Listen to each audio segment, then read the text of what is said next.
یہ رمضان المبارک کا مہینہ برکتوں کا مہینہ ہے.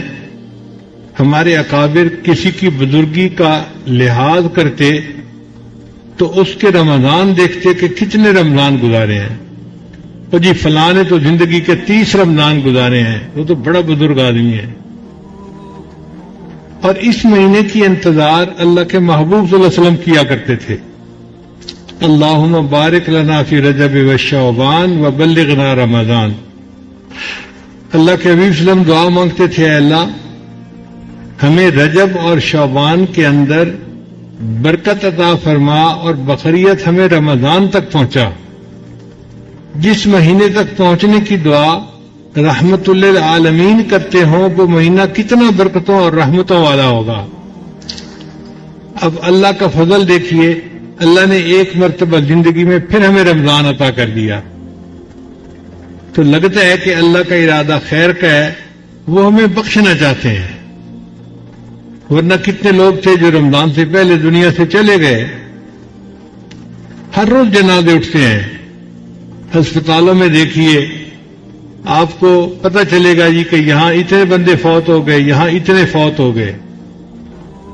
اللہ نے ہمیں رمضان تک پہنچایا تو اللہ کا ارادہ یہ ہے کہ میرے بندو تم اپنے گناہ بخشوا لو اور میرے پاس آنے سے پہلے مجھے راضی کر لو. ایک چانس اللہ نے ہمیں اور دے دیا، یہ ہماری خوش نصیبی ہے. چنانچہ حضرت علی رضی اللہ عنہ فرمایا کرتے تھے، اگر اللہ تعالیٰ نے اس امت کو عذاب دینا ہوتا تو اللہ اس امت کو رمضان کا مہینہ نہ عطا کرتے.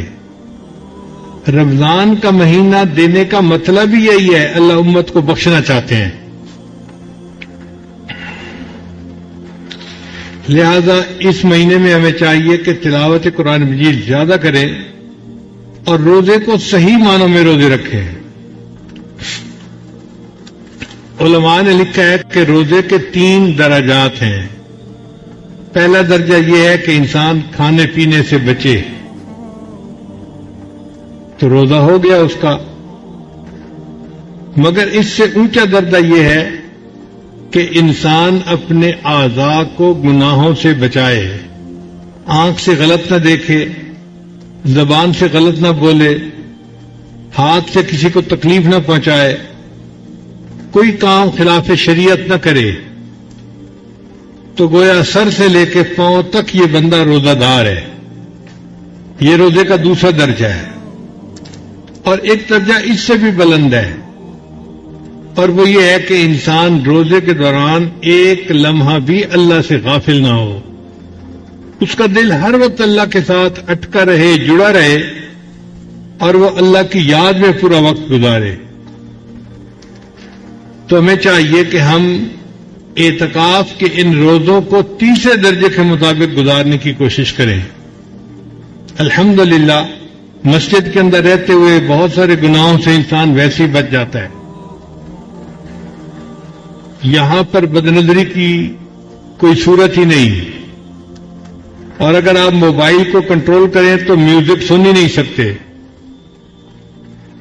آپس میں گفتگو میں ذرا خیال رکھیں تو آپ غیبت سے بھی بچ سکتے ہیں. سیاست کو ڈسکس کرنے کی کوئی ضرورت نہیں، حالات حاضرہ کو ڈسکس کرنے کی کوئی ضرورت نہیں.